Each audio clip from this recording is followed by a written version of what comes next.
And we are recording. Okay. Now that last minute. My computer is stuck at 4:22 for like 12 hours. Or 10. Please go again if you'd like to make a public comment to sign up at the meeting.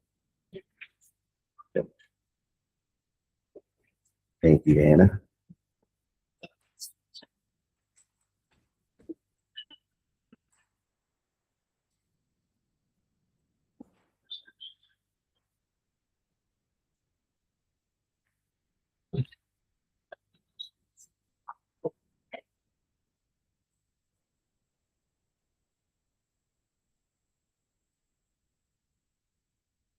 $10.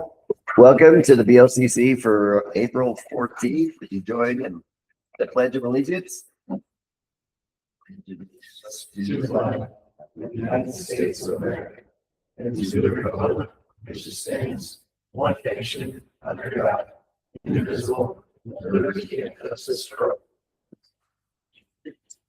all. Welcome. We have agenda approval. I make a motion to approve the agenda. First and second, any discussion? Call for the vote. Commissioner Wardell? Yes. Commissioner Chamberlain? Yes. Chairman Sported? Yes, Motion passes. on the consent agenda. On today's consent agenda, I have the April 7th meeting minutes. I have a green sheet for Garrett Thacker, New Hire Road and Bridge. Erica Marston, New Hire DHS. Joanna Reber, a stipend increase for DHS. April Romero, another stipend increase in DHS. And Ella Myers, a new hire in DHS.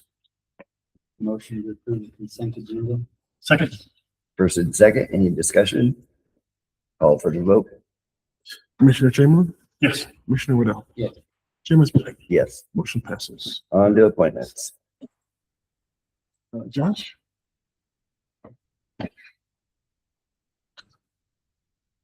Morning, commissioners. Good morning. Morning. I'm Josh from Jade, and I have a proposal in front of you today for Jade to lease tower space here on the Capitol Hill Tower in Walsenburg. Our plan is to expand broadband access to Walsenburg via Jade. We're going to hang a few antennas, and we're going to provide fixed wireless service to everyone in Walsenburg. It will compete at the same speed as the cable company or even faster. The benefits of this is the city of Walsenburg will receive the same level of broadband service as if I had put in cable without me digging up your streets.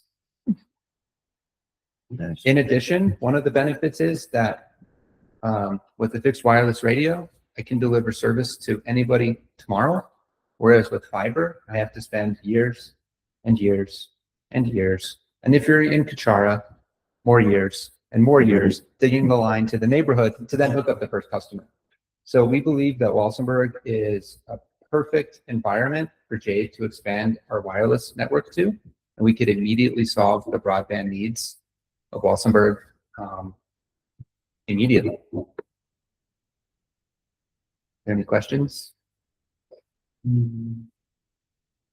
No, Right over the application. Lois Bradley, President of Huerfano County Economic Development, and your unofficial broadband coordinator for the last hey, years. We have partnered with Jade Communications over the years, along with a couple of other people, and their record, I think you can ask most people, 95% of the customers are very happy with the service. I can attest that, excuse me, that I have fixed wireless bouncing off of a pole at the neighbors, and it was very good service.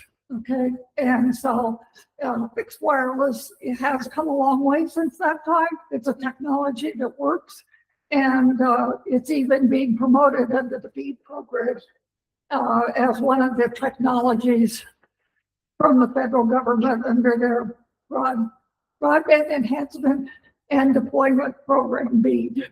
easy to Okay, use. so where we got the $862 million in the state for broadband deployment. And fixed wireless is one of the approved technologies to meet the requirements under the B grant. So just adding that. Yeah. To his comments. Excellent.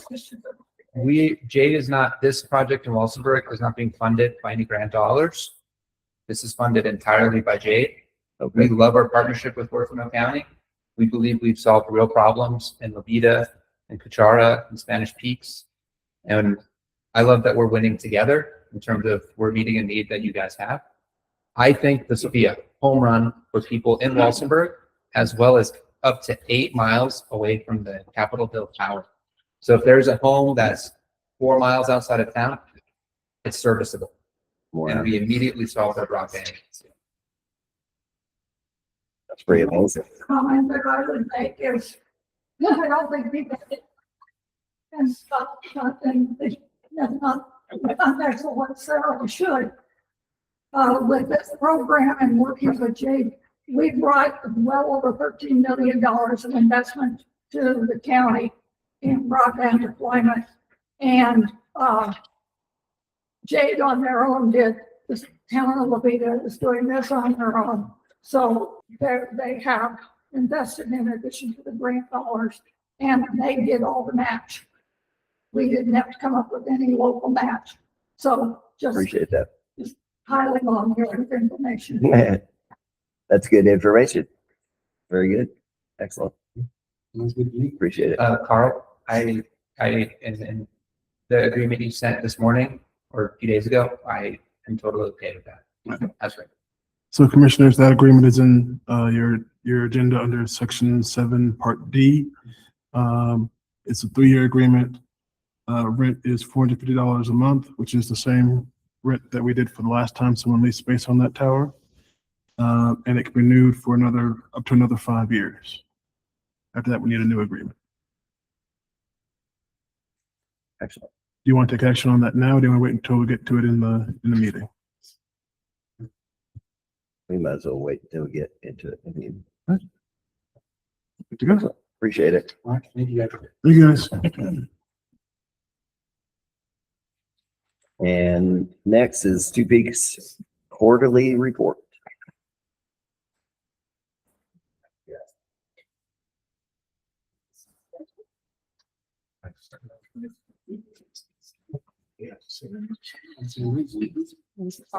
Yeah, no, yep.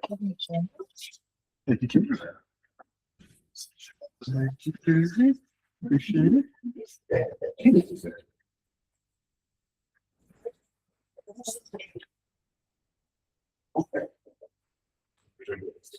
Do I speak, can I sit here or do you stay? Oh, you can sit wherever, whatever you're comfortable with.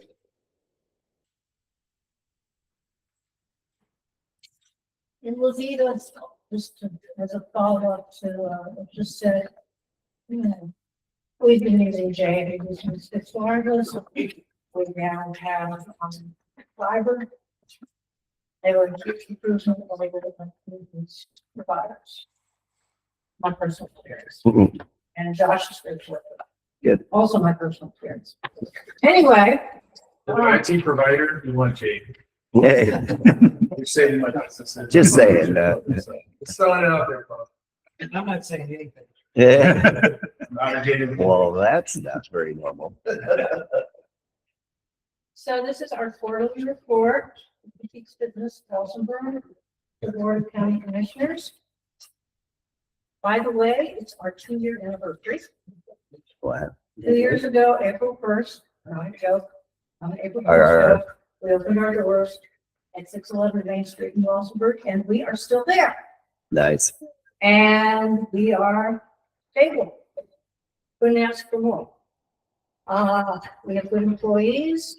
We have members that are really appreciative of the fact that we're there. And we want to continue providing that service. So our highlights, like I said, we've been open 2 years this month.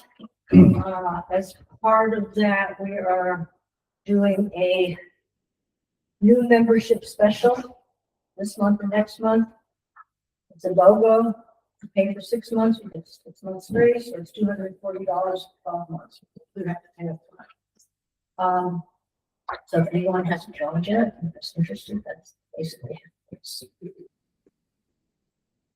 Good advertising. We continue to do marketing efforts. We'll talk a little bit more about that. And our challenges continue being and people paying on time. We have a lot of local memberships. And our largest expense continues to be payroll. We're deeply appreciative of the partnership with county. If you look at our membership numbers, they're down a little bit. As likewise, our usage for, well, they're down a little bit last month. And they're at 109 right now as of last night, which is yesterday. Our attendance went down a little bit also in March. This was because it was Friday the 13th water break. Affected Yes. us like everybody else. Yeah. We didn't have water, and our members were kind of more concerned about having water than having in using the facility for a particular. Understandable. About 30% of our memberships are low income. That's actually a slightly lower number. Was thirds, now we're at 30%. We do have two people that get 2 new Google reviews since we last met. What else? I did not include all the pictures of the equipment because we haven't included the last 3 months. But we are still trying to set aside funds to come up with a new incumbent bicycle. And that one too. Should we have the financial?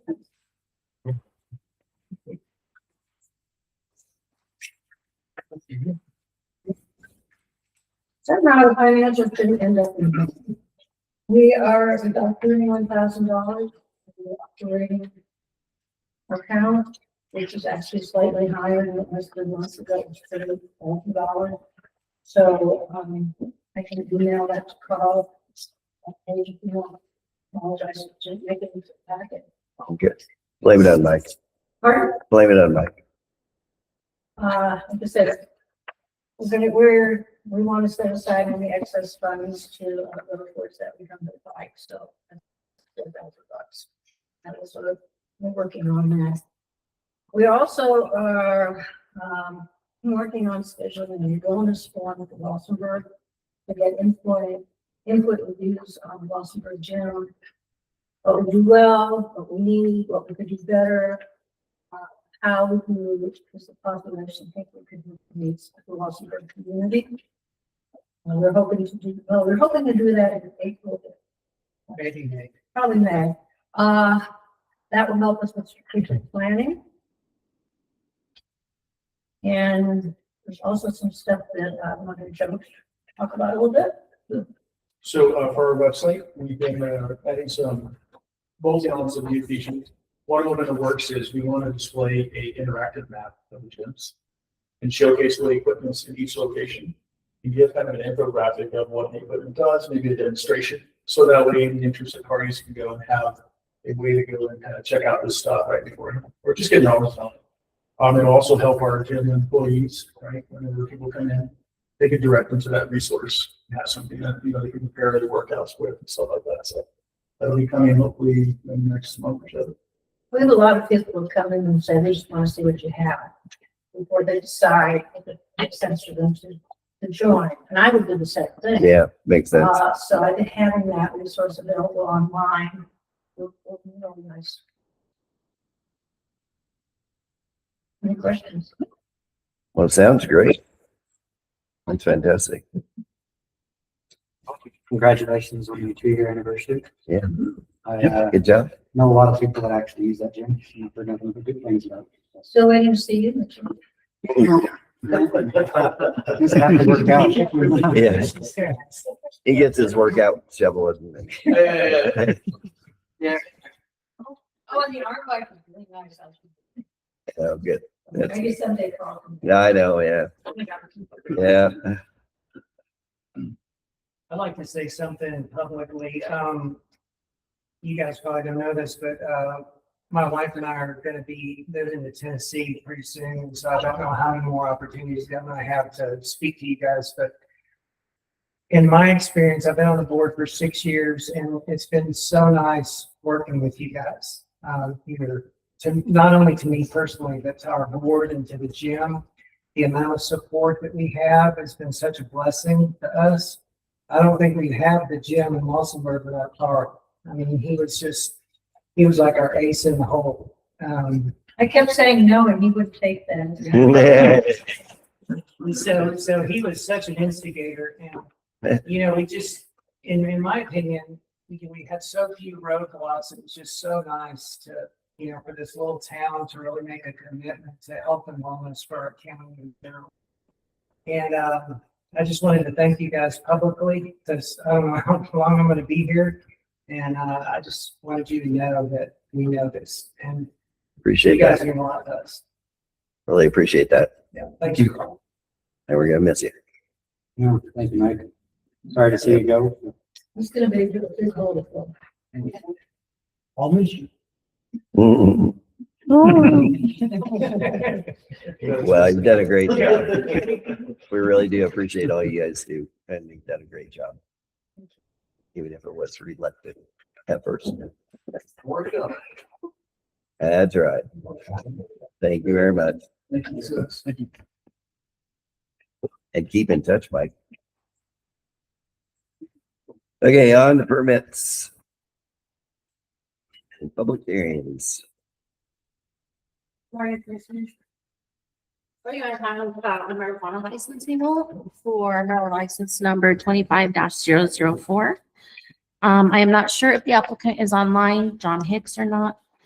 But with this application, John Hicks with New Grow Industries requests the following: a retail marijuana cultivation facility license renewal pursuant to Huerfano County Marijuana Licensing Regulations Ordinance 23-001, Section 9.01 for New Grow Industries, Inc. The site is addressed at 2340 Bennett Road in Rye. The property is zoned agricultural.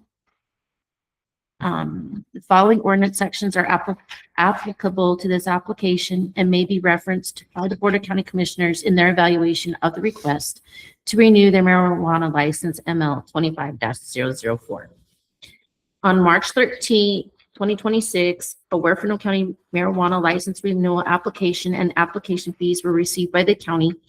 Colorado MED license and surety bond renewal received on March 25th, 2026. The application was determined to be complete on March 25th, 2026. New Grow Industries received their retail marijuana cultivation facility license ML 25-004 on April 29th, 2025 from Huerfano County.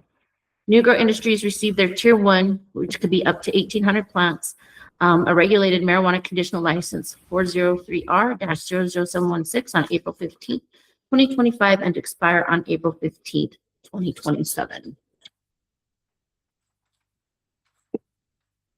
So, Huerfano County Ordinance Section 9.01 states that renewal application must be turned in 30 days prior to the expiration of the license.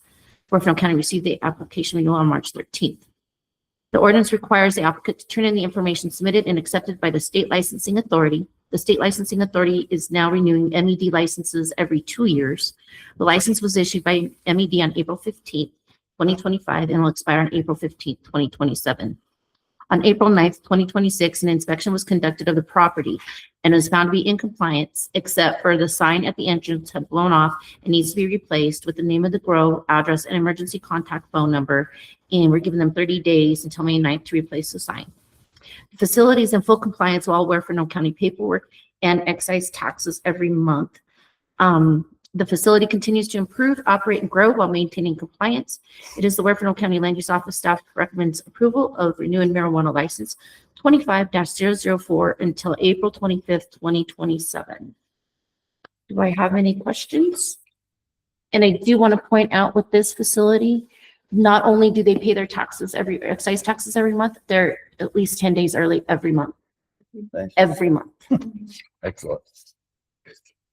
They have not paid their property taxes yet, but they do have till the end of the month to get property taxes paid. But there's no liens or anything against the properties. Excellent. Sounds good. Yeah. I probably shouldn't giggle if the sign was blown off, but that's something that happens here in Huerfano County. Yeah, We have Yeah. a lot of wind.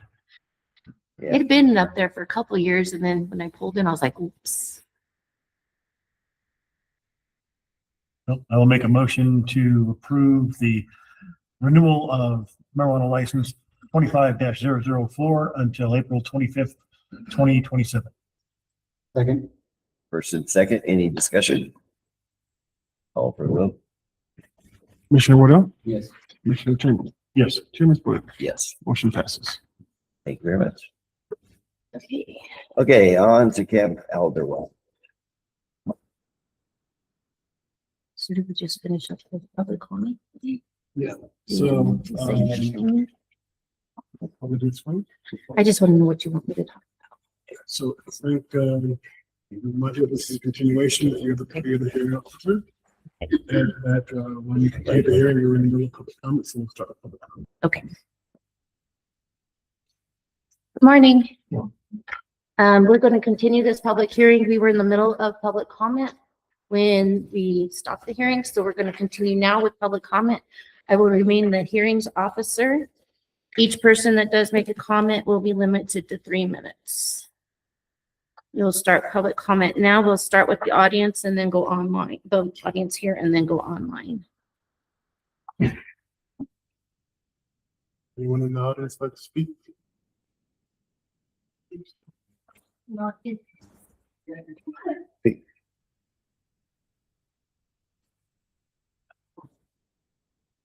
Hi, Matthews, a neighbor of the property at Hummingbird Ranch.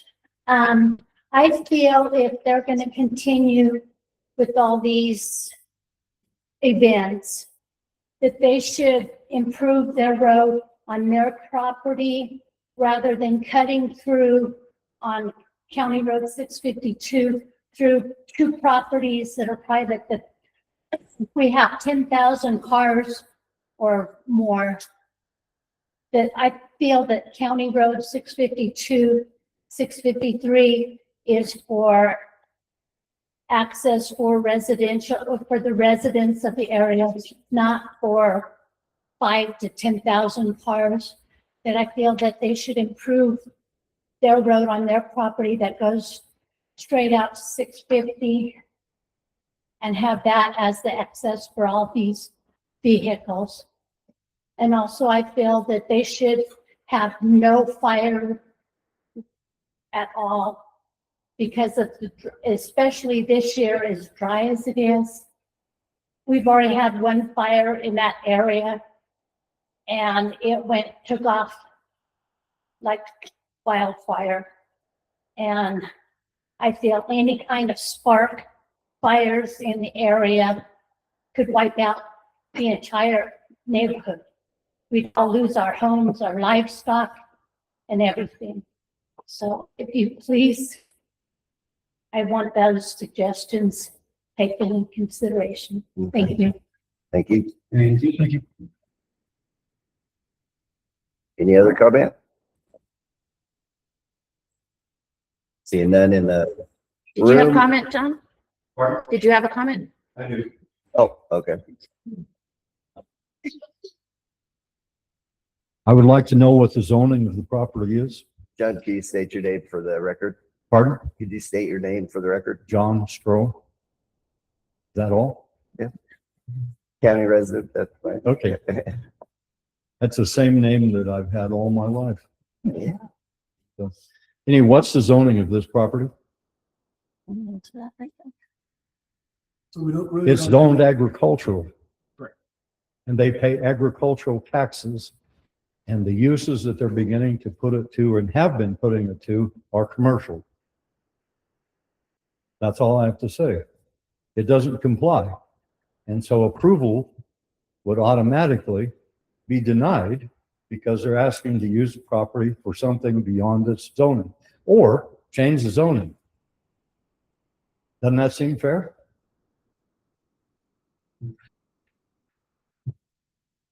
John. Thank you, John. Any other comments from the audience? We do have a comment on the. Is that Gene that tried before?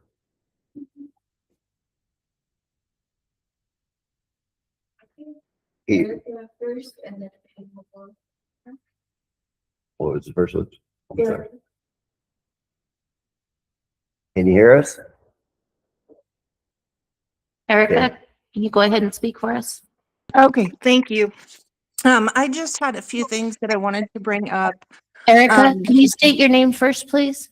Oh, yes, this is Erica Tomsick.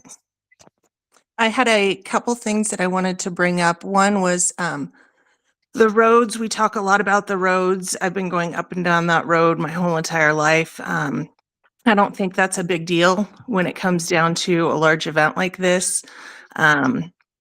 Mag chloride, dust. It's one of the lesser concerns. I think a larger concern is fire that everyone speaks about, and also the insurance that the ranch is going to carry on that. I know they have liability insurance, but what type of insurance are they carrying for property damages, especially when it relates to neighbors? And then also a big point that I don't think we've covered enough of is finances. I looked at the Telluride report, and they had $100,000 that they received from the Alderwild, but that was primarily in permits. And we don't collect that in permitting, as well as the money that Telluride makes. They have in and out privileges. That's something that we don't have at the Huerfano Festival. And so those businesses which are close by and people are going in and out of, as well as using those hotels, greatly increases their income. We don't have that same layout, same in and out privileges, same businesses within such a close location. So I don't think the cost to the county versus our return is something that's beneficial. Thank you. Thank you, Erica. Jean?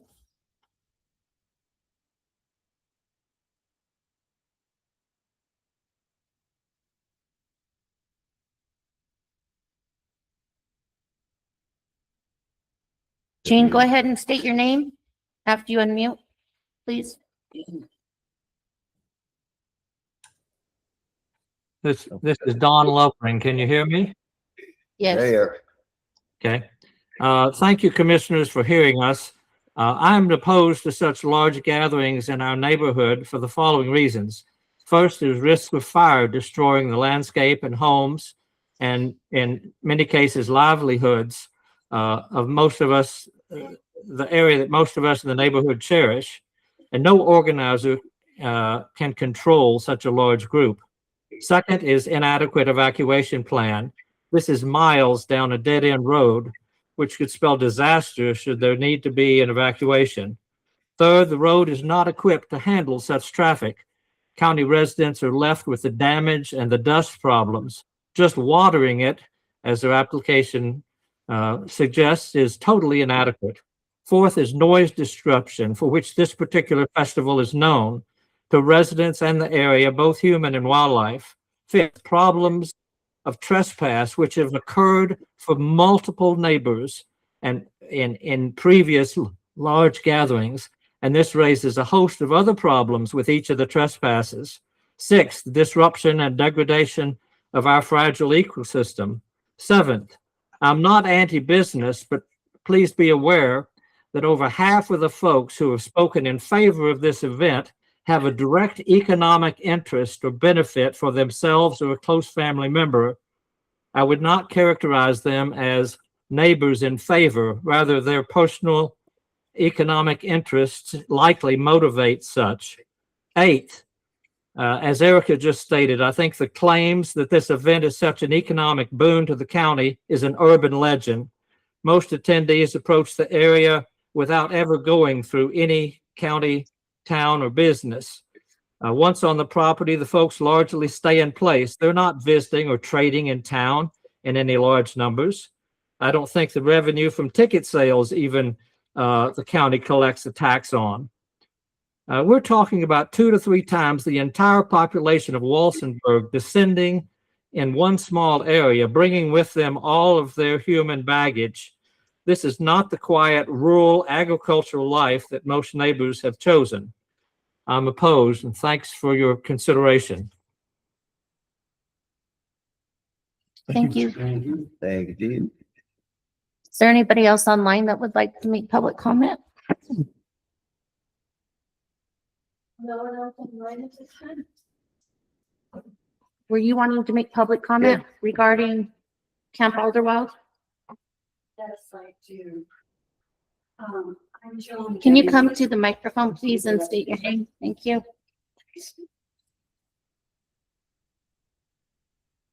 They told me that it was a closed meeting, so I was waiting outside. Hi, I'm Joan Maley, and I have lived off Lascar Road for 25 years. And I have a beautiful home that is off County Road 651. And you all recall that there was a fire approximately 5-6 weeks ago up here, and that was on off of a small private road that my husband and a friend had built 25 years ago. So it was the access to my house. I am so grateful to the fire department and the neighbors who got that fire out before it spread into the very dry trees. So as you can imagine, I am quite concerned with yet again another request for a large camping big concert venue to be approved. I'm concerned that the commissioners approving that during a severe drought and very high fire danger poses a significant risk to all that live out in that area, particularly those of us who live west of the access to Hummingbird Ranch, because in the event of a fire, and particularly if it started in the dry grass that people will be parking on, we would be trapped back in there. Also, I'm concerned that about the fire, the second fire egress. Basically, there's one way in and one way out, and I'm not convinced that there is a reasonable exit for people that is an alternative. So certainly fire. And when people come to a concert, it's so beautiful there. It's not uncommon for them to decide, wouldn't it be nice to just go camping? And it's all private land. I think Sonic Bloom did a fairly good job of discouraging people from going off and camping on private land. But there is always that potential, and I'm talking when Sonic Bloom first started, so it's really quite a while ago that there were people who were trespassing and camping. But it did occur, and I drive by the mess that one such person. Joan, your 3 minutes are up. On his grandfather's land. So please, please take into consideration the high fire danger and approving additional concerts. I also did a little research and Ma'am, Your 3 minutes have been up. Okay. Bad record with sound pollution. Thank you. Thank you.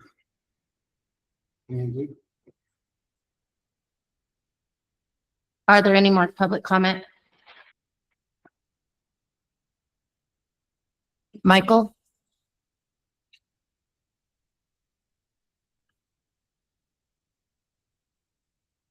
Go ahead and unmute and state your name, please.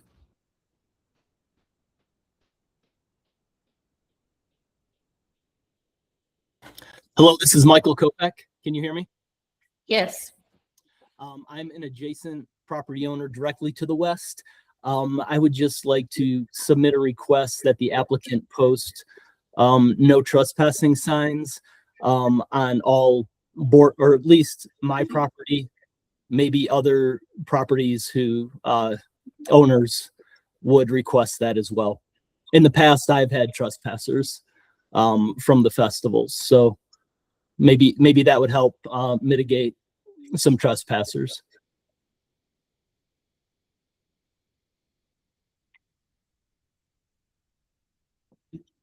Thank you, Michael. Thank you. Thank you. Anybody else for public comment? Okay, we will not receive any further public comment. We will turn it over to the applicant now to respond to comments or answer additional questions. Thank you. Yeah, we can respond to some of these comments. I guess, first of all, just for anyone that wasn't part of the March 31st hearing, I don't think that's available. There's a record of that can be reviewed. There was a lot of things that were addressed there that I won't get into today out of respect for the board's time. Just note that that's available for any of the folks listening in. I guess just highlighting a few things. We are talking about the summer of 2027.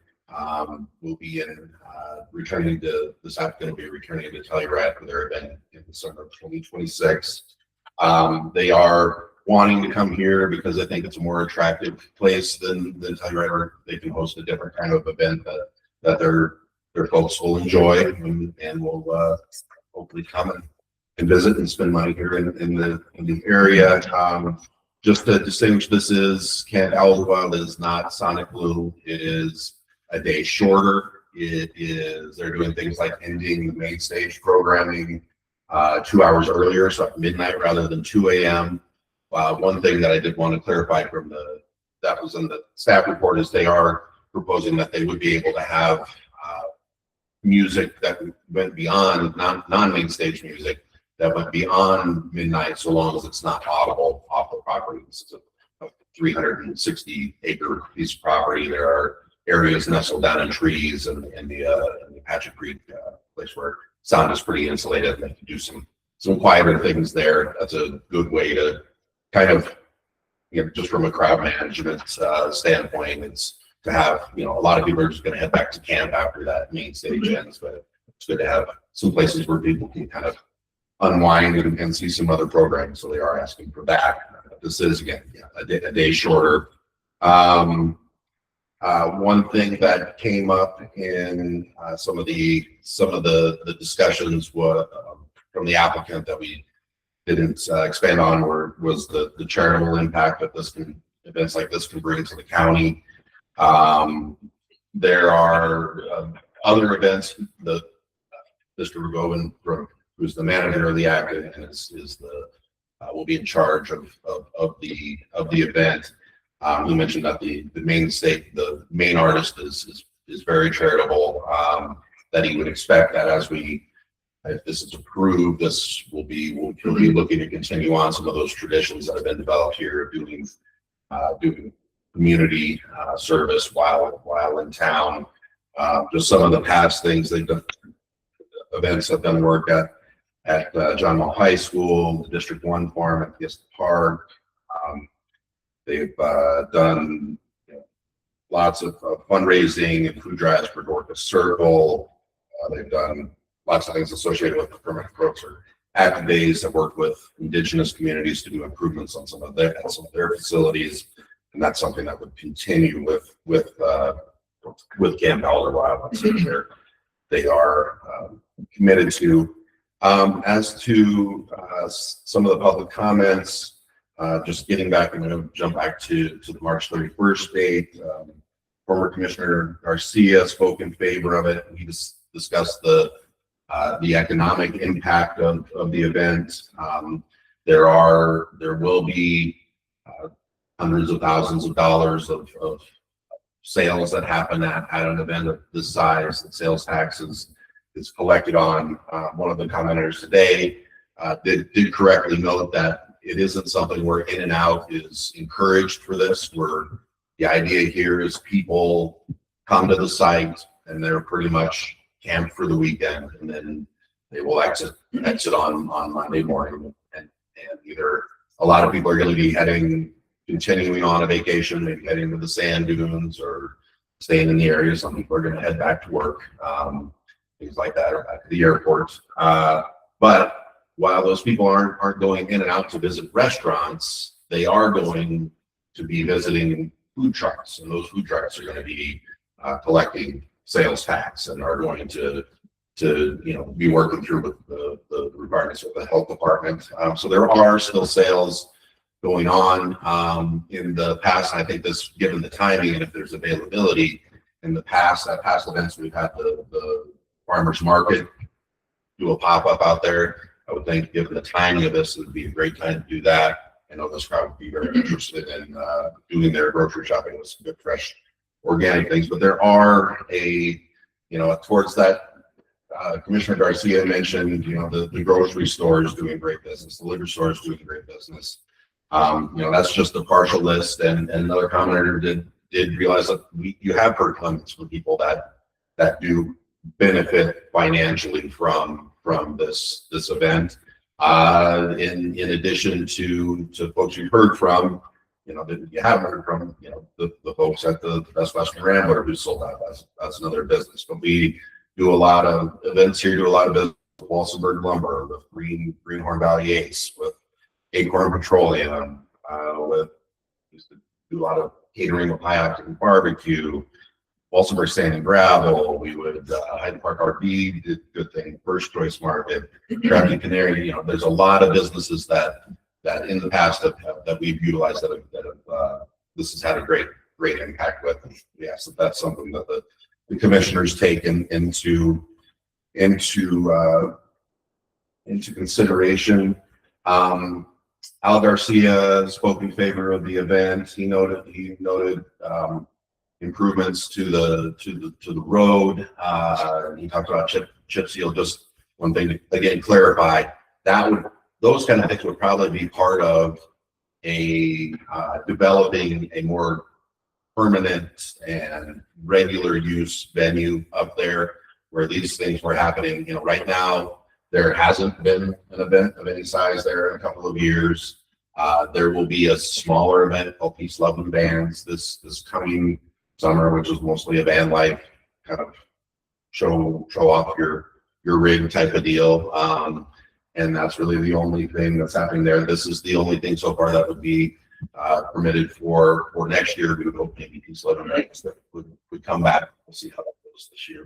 But and I guess there I'm kind of speaking a little bit on behalf of the landowner. And to Mr. Lovering's point, this is an approved use for agricultural land. There are more things. There are some things that are usually more temporary, but that are allowed by the land use code that allow owners of agriculturally zoned land to make beneficial use of their property in some alternate ways.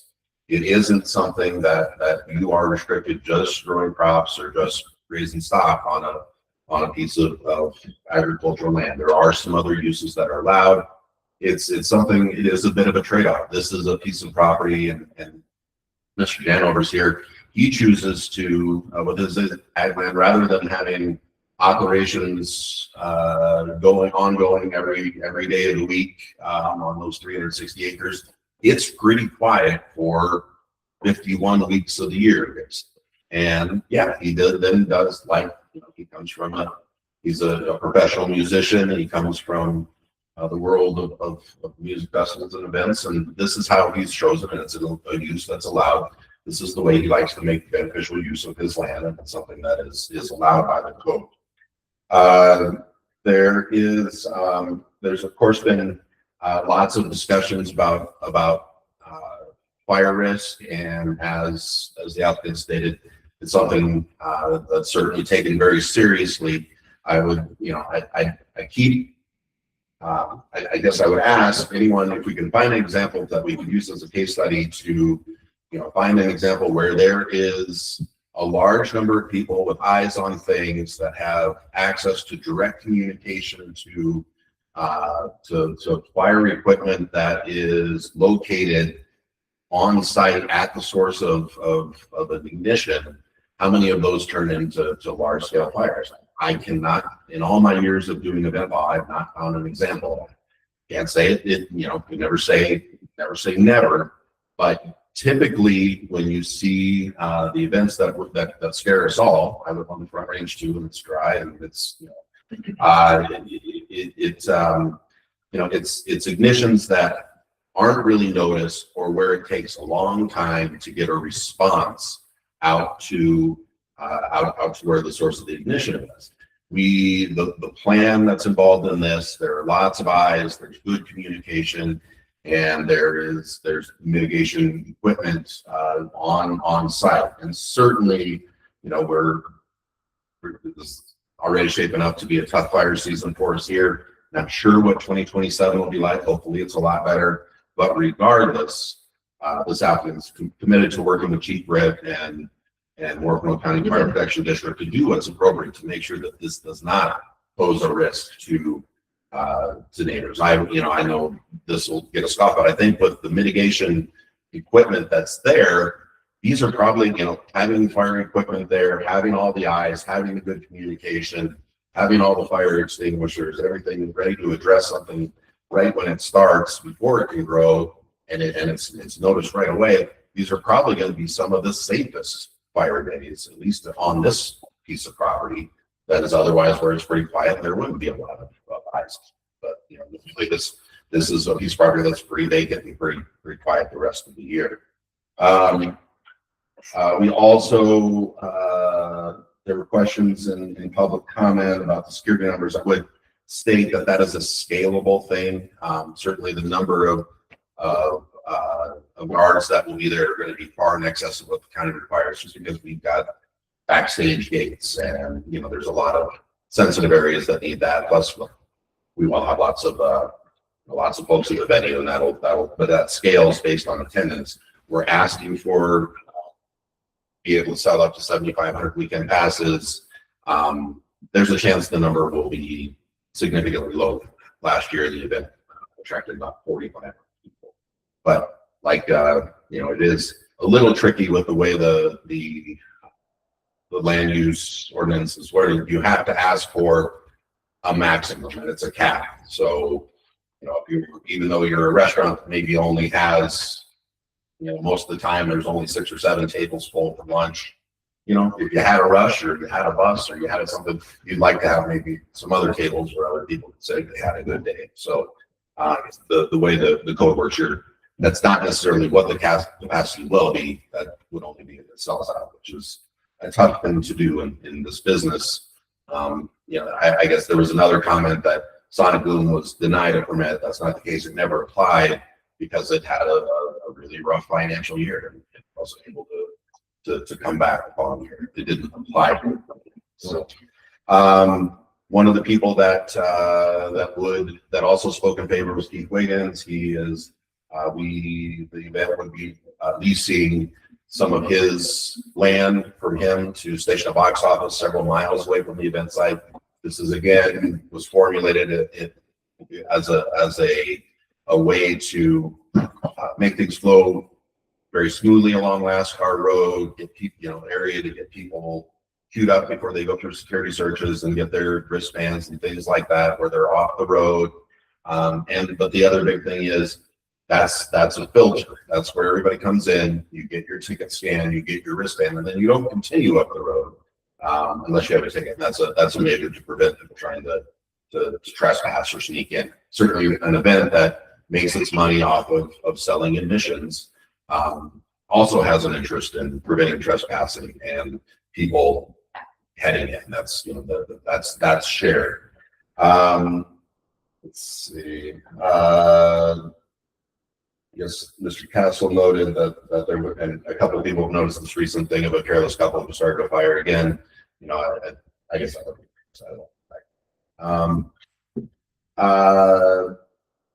I guess I would take issue with county roads needing to be closed to, if someone owns property on both sides of a county road, I think it's still, the system is set up to allow other landowners, other residents, other guests to access other properties, even if someone owns property on both sides of a public road. Certainly Ms. Matthews' fire concerns are well founded and heard. As far as I would, Mr. Bubbering mentioned or a couple of people mentioned their view of the secondary egress road. It is meant to be just an emergency road, probably would be mostly foot traffic, or would give us a second way to get a brush truck in or something in to access that.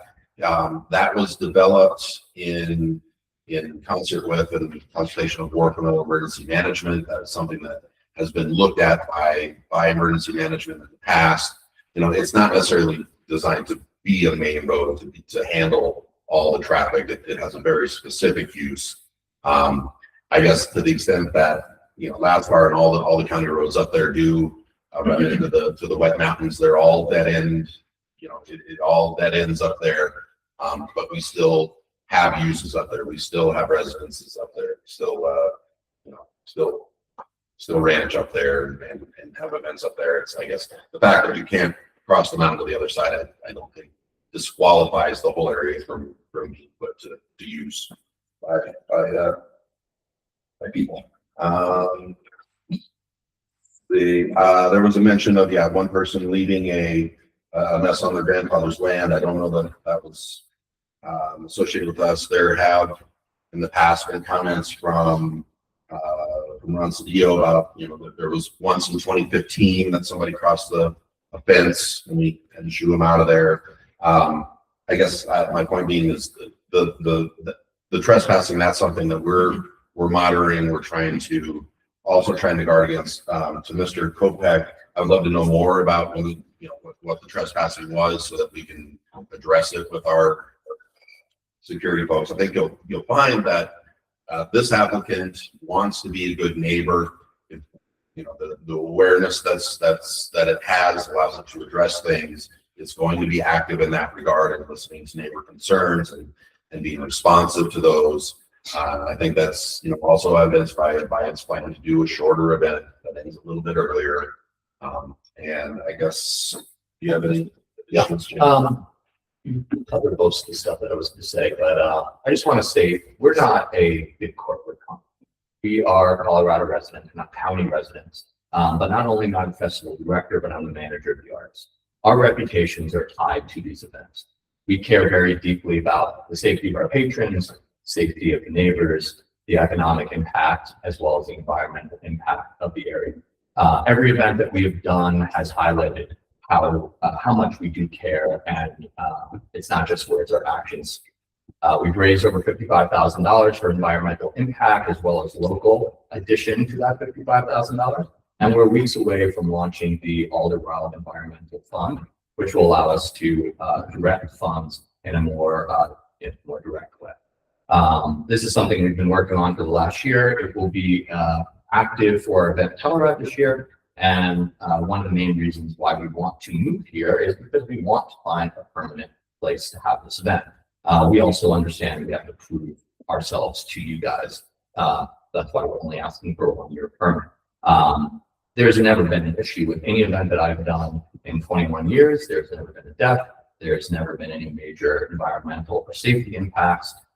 We care extremely deeply about this. Again, if something happens, if there is a fire, if there is a safety issue, it directly impacts my reputation as a manager and as a Colorado business owner. I've managed other artists as well as the artists that I manage.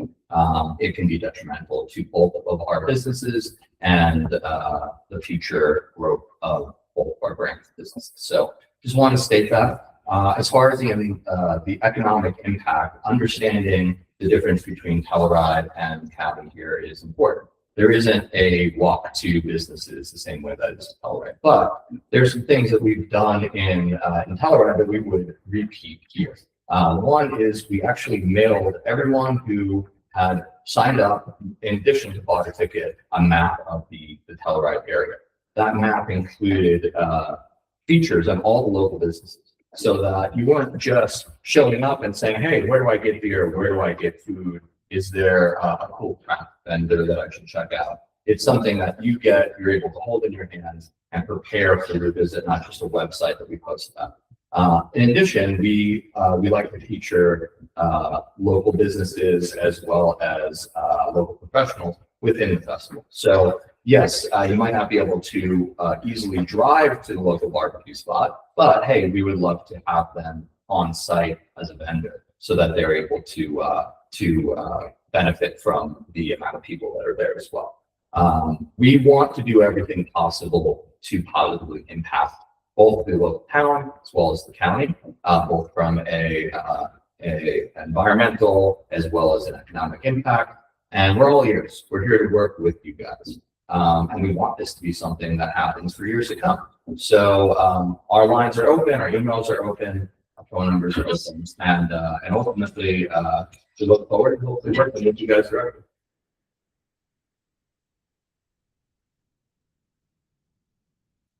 Commissioners, any questions or comments? The only one thing that I was wondering about was you had mentioned a little bit about that secondary road, the egress for emergency egress. What kind of work does it need to have on it? I hadn't heard much about if it needed to be more substantial. And you had kind of said something about maybe walking, but it is able to take cars out, correct? It is, yes. Yeah. It's not a built up, developed road. Again, it would be never had to been used, but if it did, it's not like we're looking to cut a hole in the road in for something that's never going to be used. But it's a marked route that has obstacles cleared and proper clearance to get across the arroyo, and so we could get equipment in. But it's barely contracted. Okay. I'd say maybe land use could make sure that they could make sure that that would be passable, that it would be a actual. I don't know that we would be looking to evacuate all the vehicles from the site that way. It would have to be to make that necessary. The problem at the gate would have to be, and the fact that we would a problem that's on 652 or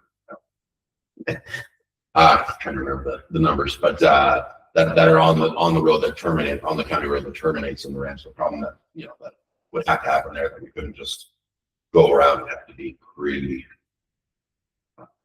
Hard to imagine what that would be, where we would take vehicles out this secondary way. It would be more if that was temporary compromise. Could we get fire apparatus in? Yeah, that's the bigger purpose of it. Okay.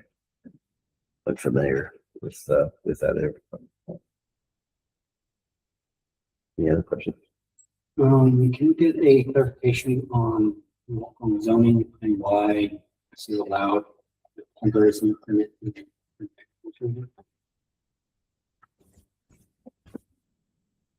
Sure.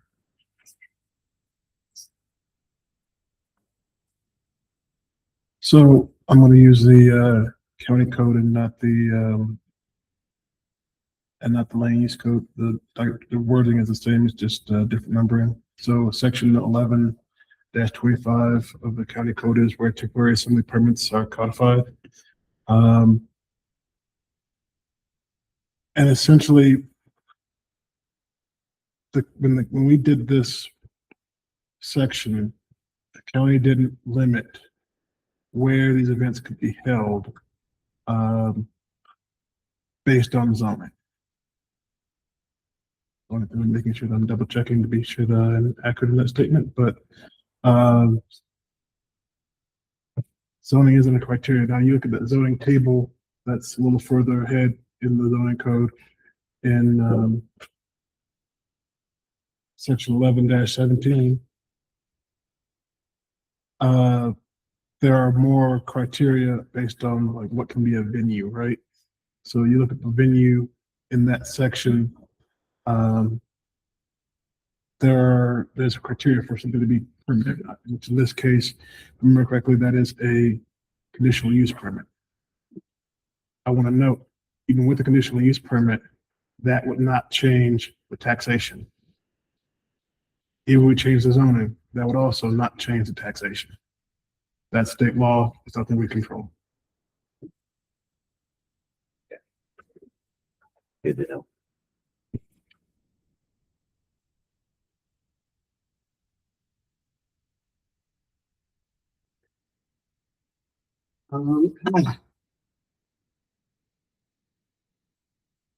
I've gone over your proposal. And I've read your sound mitigation plan, your fire mitigation plan, security plan. They all seem to be more than adequate.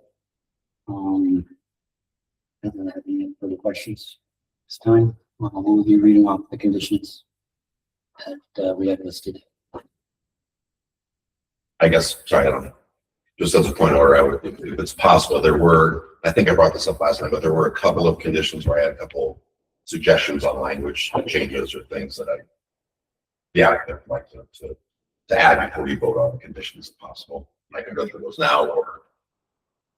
Let's, make sure there's no more questions for you guys. The public hearing is still open. I think before we get into discussion of what the conditions should be, we should figure out if you guys want to approve it or not. Commissioner Chamberlain, did you have anything there? No, actually, Commissioner Wardell covered what I was going to say, covering the fire and stuff like that, having experience in that area. And, a lot of things can change between now and then, being that we're a year and 4 months out from the actual event itself. We will be monitoring all of the conditions between now and then, and things can change, things can stay the same. But it'll be based on the conditions at the time. And if I may, being around the Bloom era, you've been much more thorough in this one and have answered a lot of the questions that came up with the Bloom, Sonic Bloom's issues. And appreciate that and the extra work that you did do to alleviate some of those concerns. So I do appreciate that.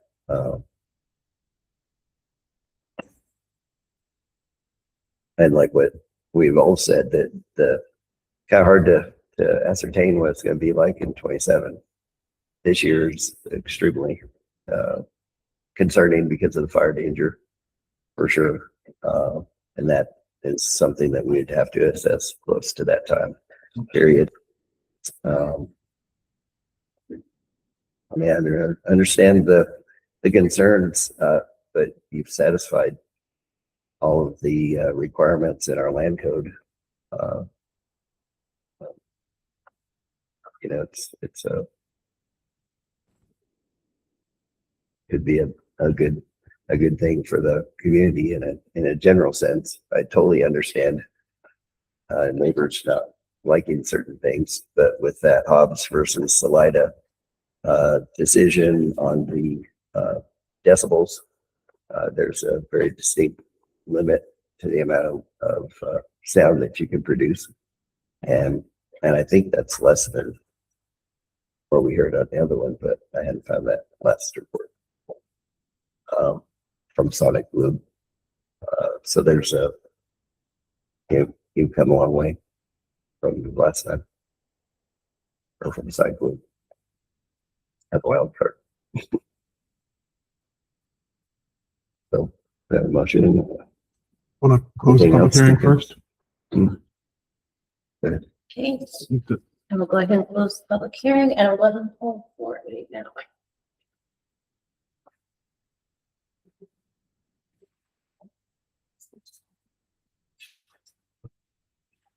Now, the motion is in order. If you want this motion's in order. Um, there's a misconception that we can make a denial based on something we like or dislike. We can only make denials based off the conditions outlined in our land use code. So we must follow our own rules. And I see no reason to make a denial. So with that being said, I'll make a motion to approve land use on 25-035 with the following 18 conditions. They could be listed out in red.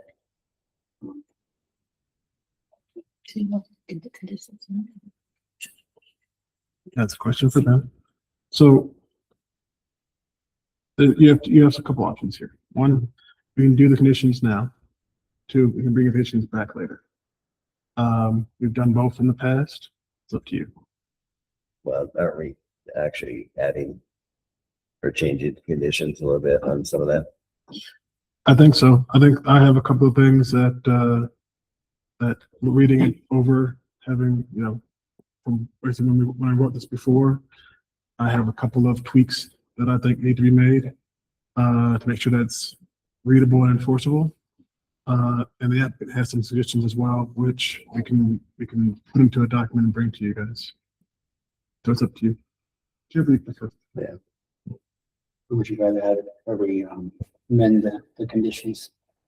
Yeah. Say we get the conditions finalized more and then. So I'll amend my motion to include the conditions will be amended and finalized. Is there a way we can read the conditions kind of preliminary now? Aware of what we're looking at? Sure.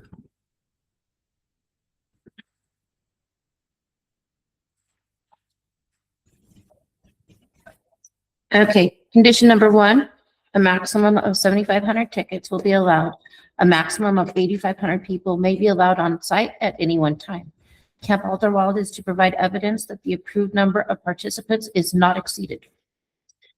Condition 2, curfew for Friday through Sunday evening performances will be 12 a.m. Thursday early entry camping, no performances allowed. After curfew, decibel readings at the property lines shall not exceed the limitation set forth in ordinance 21-01 for a non-vehicular source located in a residential zone. No amplified music will be played on the property, and all lights controlled by the applicant should be shielded and pointed downwards to comply with the county dark sky regulations. Number 3, the event is limited to 4 days. The first for early entry camping and the other 3 for the festivities, not including setup and takedown per section 1.13.02 of the land use code. Number 4, communal fire pit dependent upon written mutual approval between the county and fire protection district, unless waived by the fire protection district. Applicant will have to have a fire truck and crew during the activity unless the fire protection district approves an alternative plan. Number 5, the event will operate under the Huerfano County Burn Ordinance during stage 2 restrictions. Number 6, grass and parking areas need to be mowed to 3 inches or less. Number 7, designated smoking areas shall be roped off and must include a fire extinguisher. These areas must be completely clear of any vegetation. Fully enclosed cigarette containers shall also be in each designated area. Number 8, enter into an agreement with the Sheriff's Office for routine and added law enforcement resources. Note, this is intended for off-site law enforcement, primary transport, and search and rescue if necessary. In addition, the proponent will reimburse the Sheriff's Office for any additional incarceration costs if out-of-county housing is required. The Sheriff's Office, through the Huerfano County Dispatch, is to be notified if and when illegal drugs or weapons are confiscated and required a lockbox for contraband to be handed over to the Sheriff's Office. Number 9, per CRS 39-26-103-9B5 1B of the State Sales Tax Act, Camp Alderwild will obtain a special sales event license and meet with each vendor at the close of the weekend to obtain a report of gross sales and collect the applicable sales tax. Applicant will provide documentation that has been done and also provide Huerfano County with a list of every vendor and their sales tax number. If a vendor doesn't have a sales tax number, that will be indicated on the list. Any vendor who doesn't cooperate with Camp Alderwild regarding sales tax will be ineligible to attend the event for the following years. Camp Alderwild may provide an alternative plan for sales tax collection to the Land Use Department. Number 10, applicant shall comply with all public health orders. Number 11, the applicant shall develop and submit to the Land Use Department a plan to ensure the security of the perimeter of the festival area and prevent trespassing on neighboring properties, with special focus on previously identified problem areas around Apache Creek, foot patrol and/or ATV in all rough terrain areas. Number 12, a site visit by county staff and other agencies at least 2 weeks prior to the event. This is to include assessment of the fence bordering the Cedillo property and the secondary emergency egress. Number 13, applicant will develop a road impact mitigation plan that ensures county roads are restored to their original condition after the event.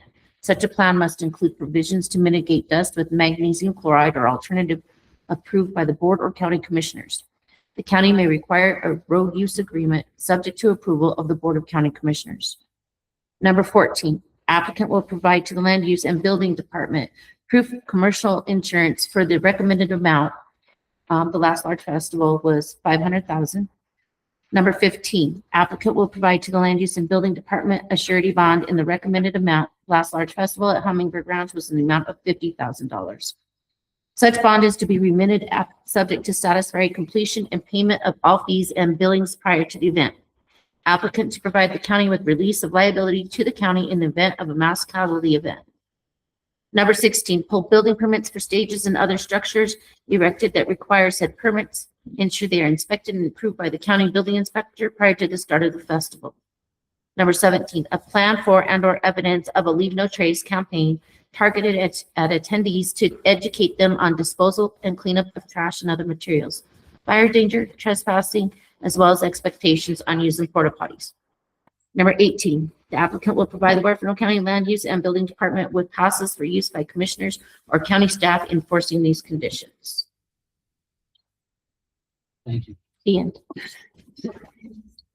So, a couple questions, commissioners, and I'll ask Jamie for his, Jess for his thoughts on as well. But do you have thoughts on the insurance, commercial liability insurance amount, and on the bond amount?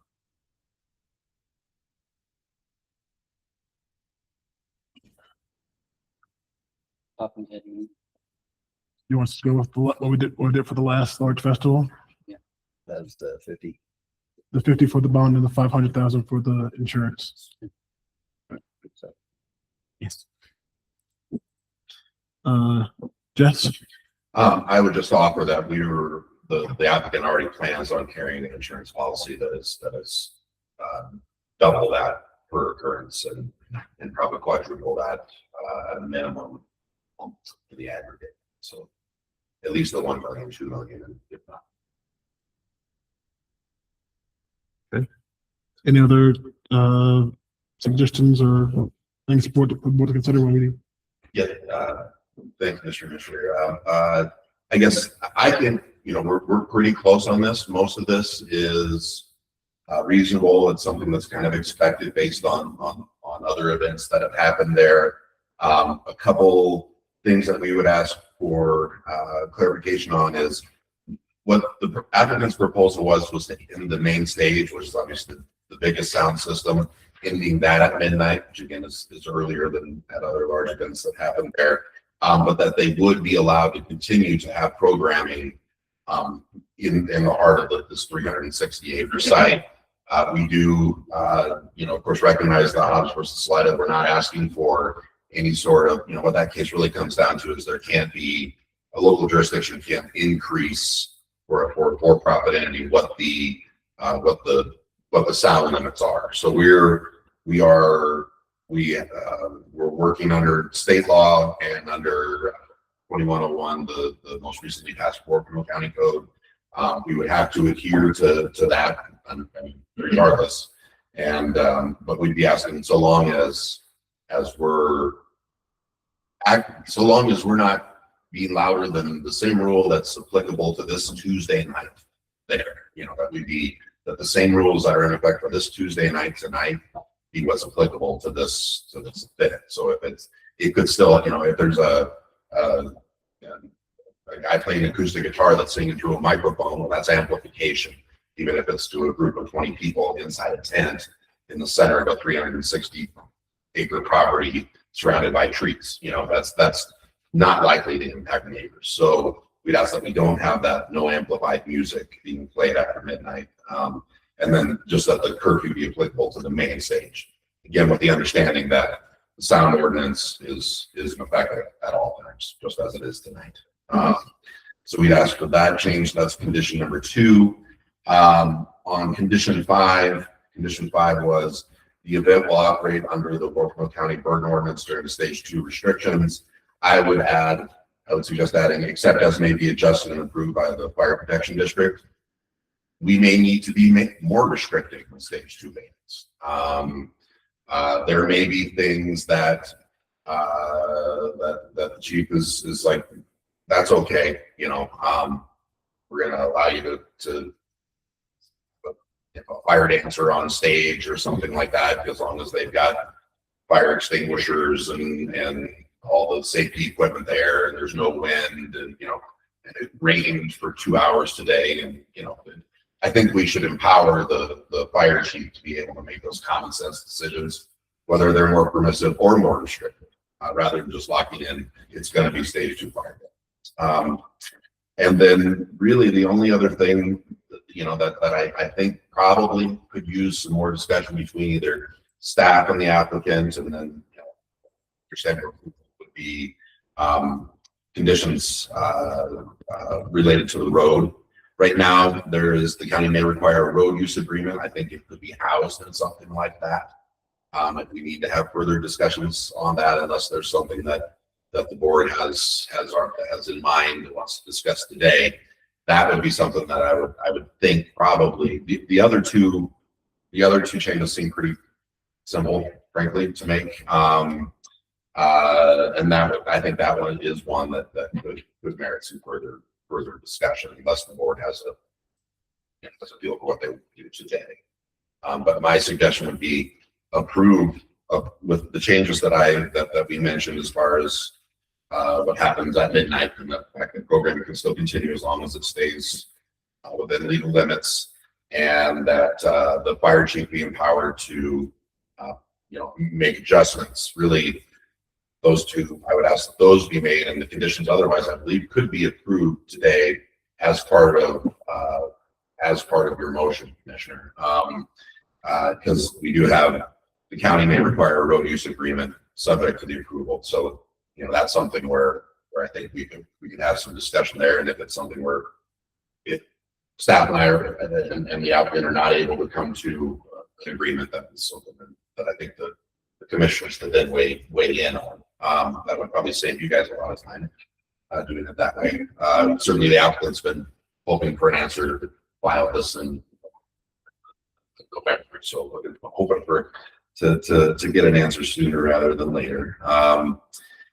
There was, I guess, and as part of that, I did have the one little wording change in that same condition 13 about the road, that it was ensure that the county roads are restored to their original condition after the event.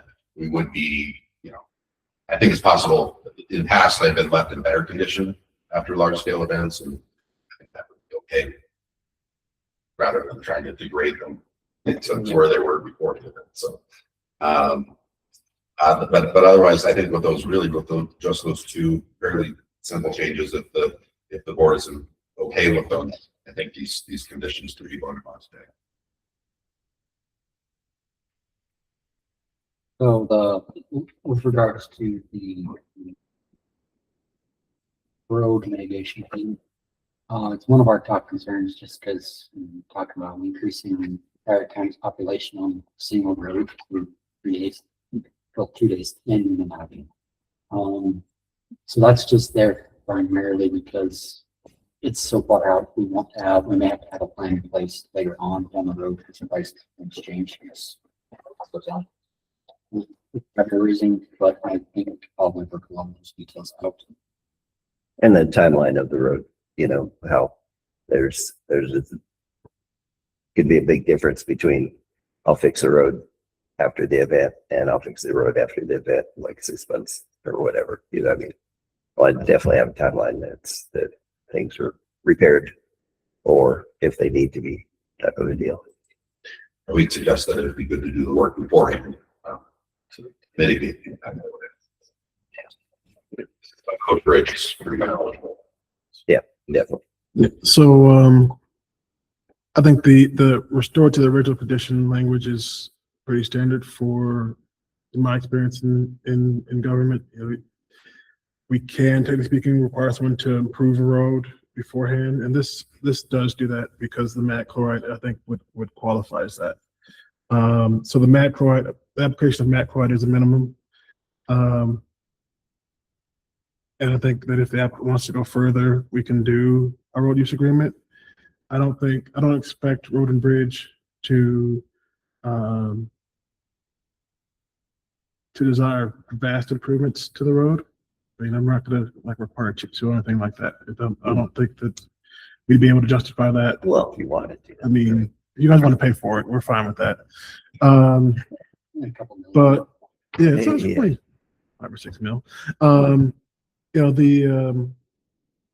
I think the main point is we do want the mat chloride applied to the road. And Road and Bridge does that beforehand, usually a couple of months beforehand, so it has time to set.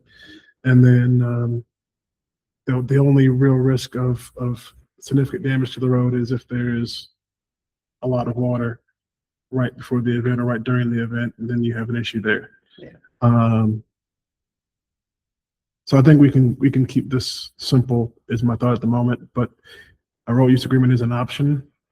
That's usually used for development projects, not for events, but it could be adapted. Something could be developed and adapted in theory. And is the concern that the application would be not denied based off of the road use agreement? Well, it would, I guess there would be that chance. If the road use agreement was for an amount that made this whole endeavor no longer viable financially, that would be I guess a deal breaker or something that then the applicant would have to go, well, I guess we're not, not going to be doing business in Huerfano County. It's too expensive. So that cost would be a factor. I know with the other large events, Sonic Boom, they put over $140,000 into the road over the decade that event was happening. It adds up, but certainly, and it was because of the cost of mag chloride has went up. That certainly was a contributing factor to that event no longer being planned. And the cost of mat chloride has continued to go up.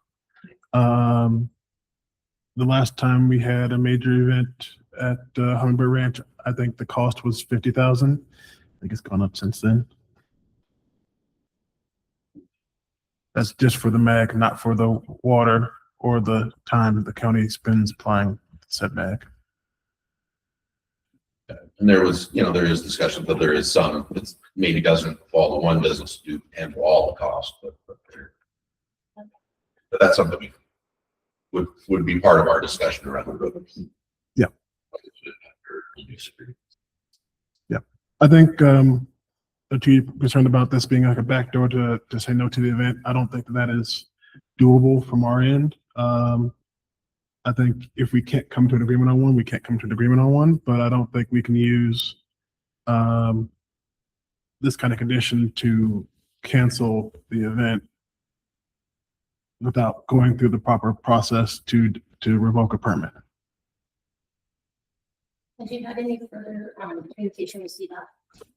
No, they don't want to engage in discussion until there's an approval of an event in the local jurisdiction. Like we don't, until the Huerfano County signs off, we're not even gonna. Yeah, that's where they stated it in their paperwork. So if you want to continue this motion as is, then we'll clean this up and bring it back to you perhaps as early as next week. It'll be on your agenda as an action item. And then if you'd like to make any changes or give us further direction, let us know. I'll stay my second motion. I will second his second motion, the conditions and the. Yes. Okay. First and second with the conditions, and any other discussion? Call for the vote. Commissioner Chamberlain? Yes. Commissioner Woodall? Yes. Chairman Spillier? Yes. Motion passes. All right. Thank you, guys. Thank you. Let's see. Thank you, guys.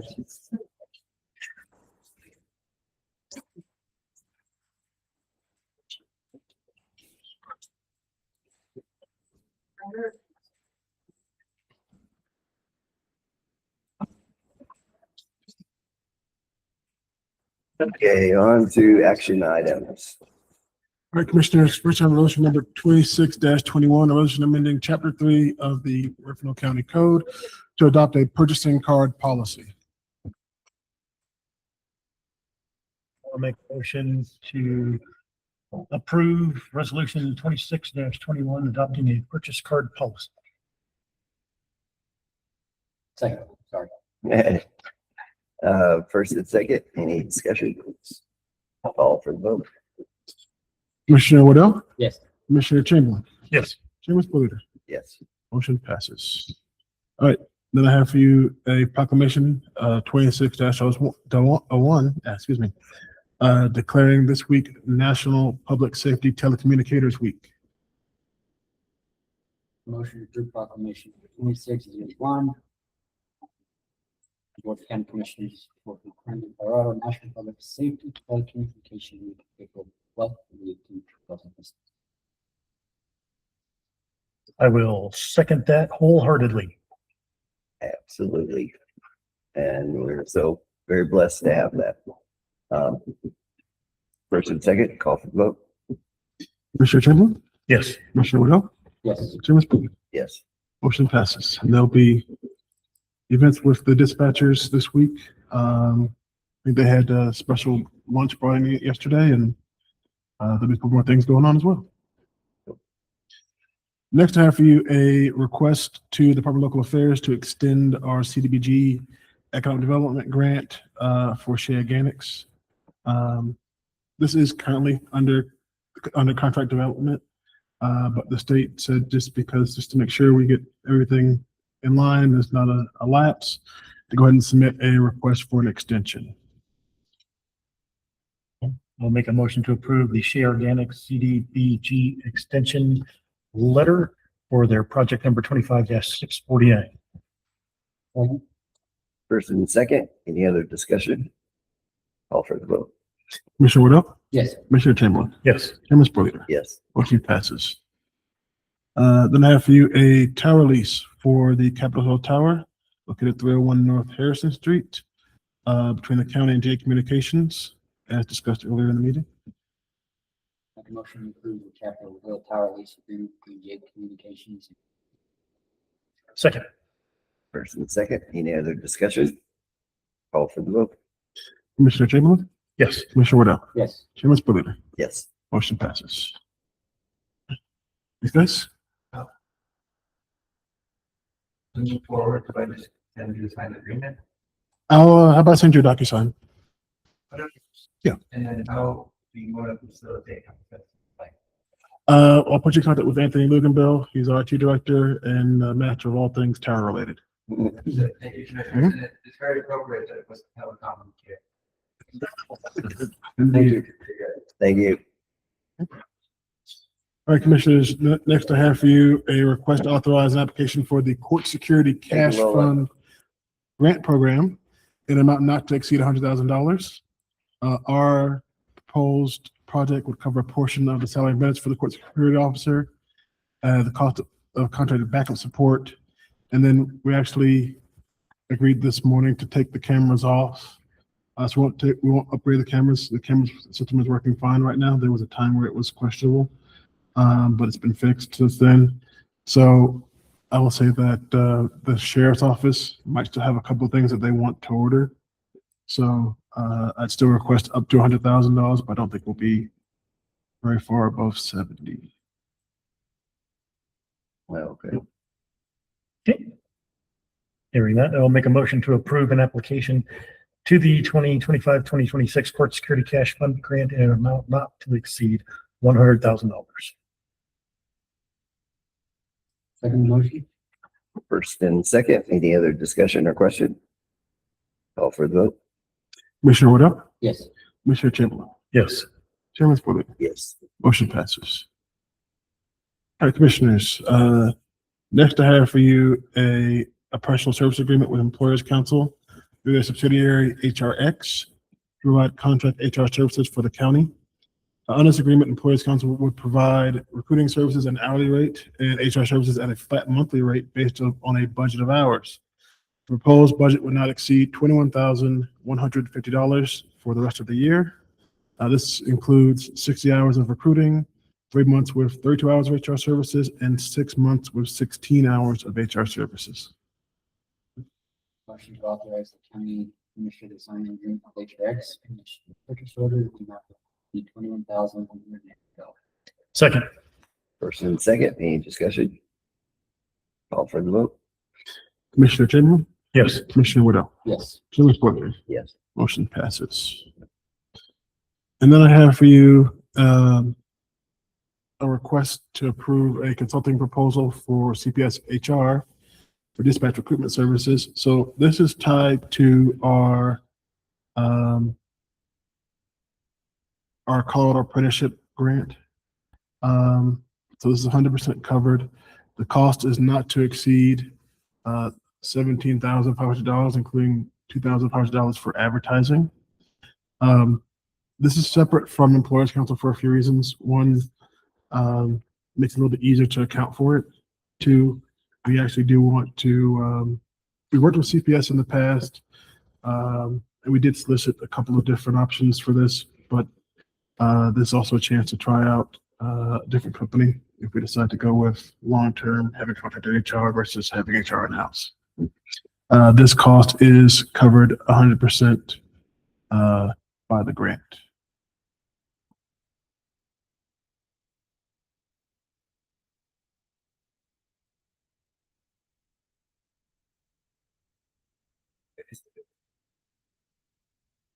Have a motion. Did you get to the page?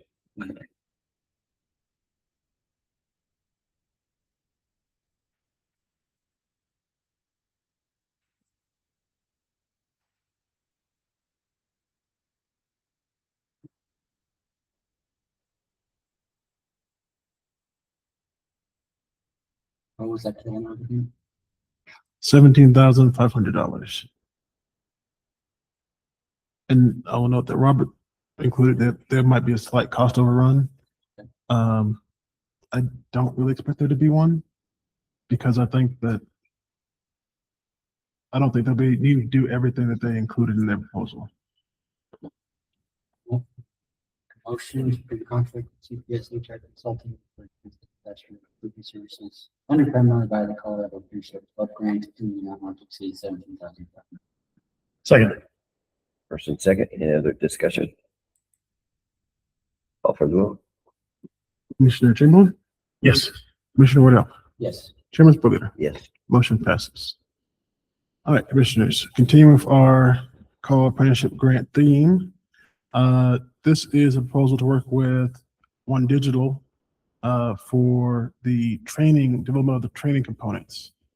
So again, this is funded primarily by the contract from through the Call Apprenticeship Hub. The not to exceed amount is $13,400. Robert framed this as annual. I don't think that this is an annual expense. It's more of a one-time expense.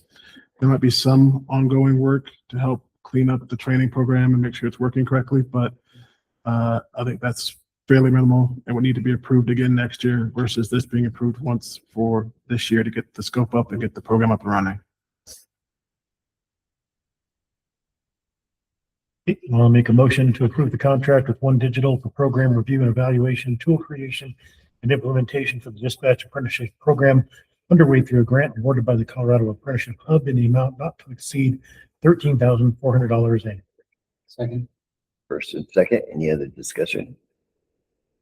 Call for the vote. Commissioner Waddell, Yes. Commissioner Chamberlain, Yes. Chairman Boyd, Yes. motion passes. Right. Next, I have for you a purchase package containing quotes for furniture, large appliances, TVs and carts, and freestanding dry erase boards. These purchase total $17,775.84. And we apply to the $37,000 2023 State Homeland Security Grant Award to Huerfano County for EOC equipment. Emergency Management will be submitting additional requests under this grant in the coming weeks as the 129 Kansas project nears completion. Those are dangerous words. We don't want to say in construction, but okay. It's almost there. Make a motion to approve the purchase package in the amount of $5.04 for furniture, large appliances, TVs, carts, freestanding driver's boards. As initial purchases under the previously awarded State Homeland Security grant for emergency operations center equipment for 129 Kansas. Second. First and second, any other discussion? Call for the vote. Commissioner Chamberlain, Yes. Commissioner Waddell, Yes. Chairman Boyd, Yes. motion passes. And last but not least, I have your DHS vendor run in the amount of $25,825.71. I don't think we can do 71 cents because pennies are no longer used in our currency, so we're gonna have to change. I make a motion to accept the DHS vendor run in the amount of $25,825.71. First and second. Call for the vote. Commissioner Waddell, Yes. Commissioner Chamberlain, Yes. Chairman Boyd, Yes. motion Yeah, passes. try to do something with the penny, but yeah. Oh, well. Yeah. On to correspondence. All right. First I have your March 2026 fuel report. And a note from the Peakview Panthers PTO. Following that, a letter of appreciation from Robert to the dispatchers. And then your CAP end of month reports, your casualty and property insurance, and then your CWCP, your workers' compensation monthly reports, both of those for March.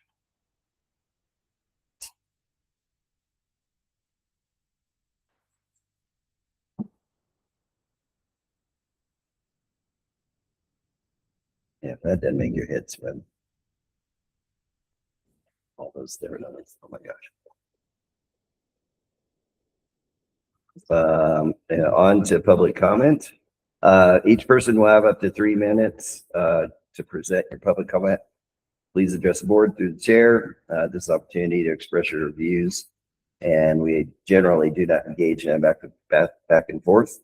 You will have 3 minutes. I think I said that. Do we have anyone in the chamber? We see you, Ryan. Who?